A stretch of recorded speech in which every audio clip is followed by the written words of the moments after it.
ಶ್ರೀ ದುರ್ಗಾದೇವಿಯೈ ನಮಃ. ಶ್ರೀ ದುರ್ಗಾ ಕವಚವನ್ನು ಪಾರಾಯಣ ಮಾಡುವ ಕ್ರಮ ನಿಮಗೆ ಸ್ವಲ್ಪವೇ ಅರ್ಥಸಹಿತ ಹೇಳುತ್ತಾ ಹೋಗುತ್ತೇನೆ. ಇದನ್ನು ಚೆನ್ನಾಗಿ ಕಲಿತು ಪ್ರತಿದಿನ ಹೇಳಿ. ಬೆಳಿಗ್ಗೆ ಬೇಗ ಬ್ರಾಹ್ಮಿ ಮುಹೂರ್ತದಲ್ಲಿ ಎದ್ದು ಸ್ನಾನ ಮಾಡಿ ಈ ಸ್ತೋತ್ರ ಹೇಳಿದರೆ ತುಂಬ ಒಳ್ಳೆಯದು. ನಿಮ್ಮ ಯಾವ ಉದ್ದೇಶಕ್ಕೆ ಈ ಸ್ತೋತ್ರ ಹೇಳುತ್ತೀರೋ ಅದನ್ನು ನೆನಪಿಸಿಕೊಂಡು ಮನಸ್ಸಲ್ಲಿ ಸಂಕಲ್ಪ ಮಾಡಿಕೊಂಡು ಹೇಳಲು ಪ್ರಾರಂಭಿಸಿ.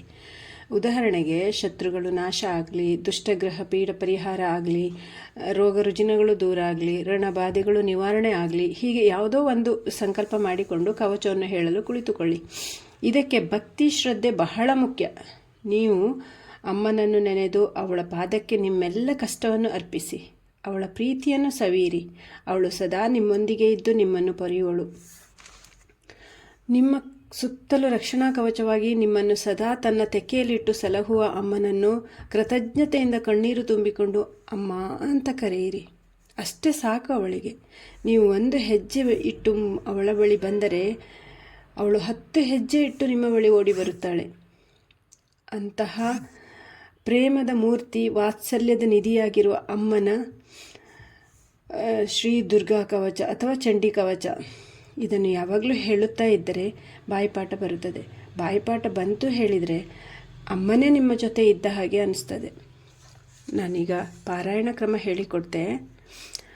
ಅಸ್ಯ ಶ್ರೀ ಚಂಡೀ ಕವಚಸ್ಯ ಬ್ರಹ್ಮ ಋಷಿ ಅನುಷ್ಟುಪ್ ಛಂದಃ ಚಾಮುಂಡಾ ದೇವತಾ ಅಂಗನ್ಯಾಸೋಕ್ತಮಾತರೋ ಬೀಜಂ ದಿಗ್ಬಂಧ ದೇವತಾಸ್ತತ್ವಂ ಶ್ರೀ ಜಗದಂಬ ಪ್ರೀತ್ಯರ್ಥೆ ಮಮ ಧರ್ಮ ಅರ್ಥ ಕಾಮ ಮೋಕ್ಷ ಚತುರ್ವಿಧ ಫಲಪುರುಷಾರ್ಥ ಸಿದ್ಧ್ಯರ್ಥೆ ಸಕಲ ಗ್ರಹದೋಷ ದಶಾಂತರ್ದಶಾದಿದೋಷ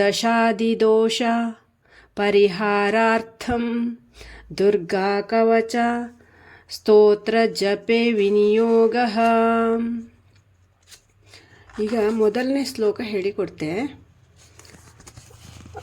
ಅದನ್ನು ನೀವು ಕಲಿತ್ಕೊಳ್ಳಿ. ಶ್ರೀ ದುರ್ಗಾ ಕವಚ ಸ್ತೋತ್ರಂ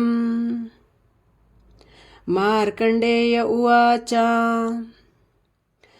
ಓಂ ಯದ್ಗುಹ್ಯಂ ಪರಮಂ ಲೋಕೆ ಸರ್ವರಕ್ಷಾಕರಂ ಋಣಾಂ ಯನ್ನ ಕಸ್ಯಚಿದಾಖ್ಯಾತಂ ತನ್ಮೇ ಬ್ರೂಹಿ ಪಿತಾಮಹ.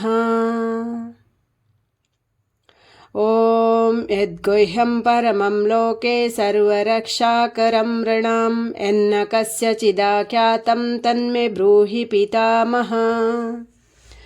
ಇದರ ಅರ್ಥ, ಮಾರ್ಕಂಡೇಯ ಮಹಾಮುನಿಗಳು ಚತುರ್ಮುಖ ಬ್ರಹ್ಮದೇವರ ಹತ್ರ ಕೇಳ್ತಾರೆ, ಲೋಕಕ್ಷೇಮಕ್ಕಾಗಿ ಪವಿತ್ರವಾದ ರಕ್ಷಾಮಂತ್ರ ಯಾವುದಾದ್ರೂ ಇದ್ದರೆ ಕೃಪೆ ಮಾಡಿ ನಮಗೆ ಹೇಳಿ ಅಂತ ಮಾರ್ಕಂಡೇಯ ಋಷಿಗಳು ಚತುರ್ಮುಖ ಬ್ರಹ್ಮನ ಹತ್ರ ಕೇಳ್ತಾರೆ.